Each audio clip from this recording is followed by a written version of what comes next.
Buonasera a tutti e bentornati a Liberamente, variazioni e scorribande qui su Radio Libertà.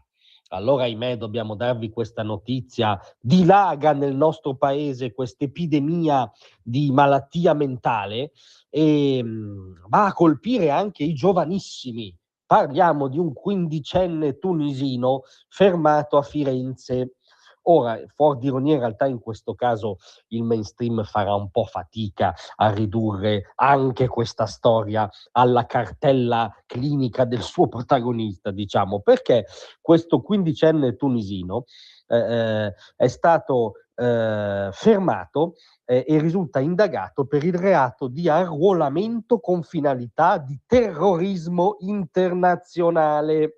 Si relazionava con pagine social ed esponenti chiaramente riconducibili al Daesh, all'ISIS, il principale cartello del terrore islamista globale.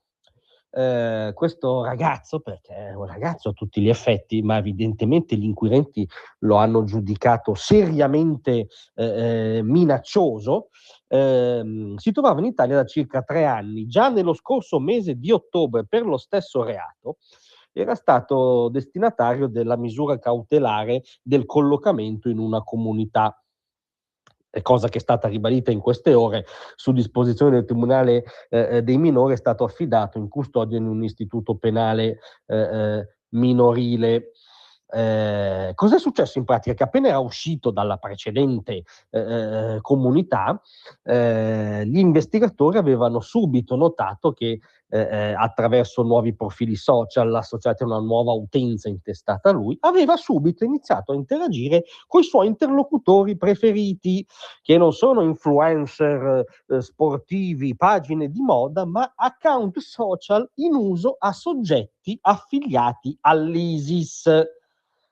Le forze dell'ordine hanno monitorato questa attività per mesi, no? Per avere una certezza della sistematicità di questa interazione, di questi progetti, evidentemente di questo minore, finché su richiesta della Digos di Firenze il procuratore della Repubblica del Tribunale dei Minori di Firenze ha appunto emesso un nuovo decreto di perquisizione da cui sono emersi scenari inquietanti.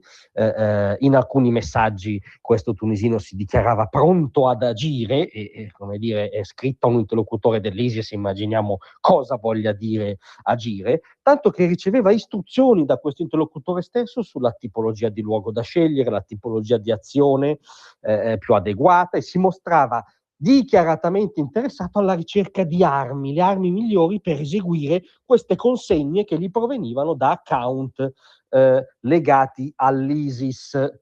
Il GIP ha ritenuto che il minore sia un soggetto pericoloso, capace di commettere atti gravi, anche gravissimi, anche atti terroristici. Infatti è chiaramente un caso dovuto alle contingenze di giornata. Questa notizia non la trovate molto alta, anzi per niente nei siti, non la troverete data col risalto che merita domani sui giornaloni. Sono pronto a scommettere qualsiasi cifra, perché sì, è una notiziona in senso negativo. Cioè un quindicenne che era in Italia si relazionava in modo strutturato e continuativo, nonostante avesse già subito un procedimento, con esponenti dell'ISIS per fare attentati nel nostro paese, chiedendo e ricevendo istruzioni su luoghi, armi, modalità.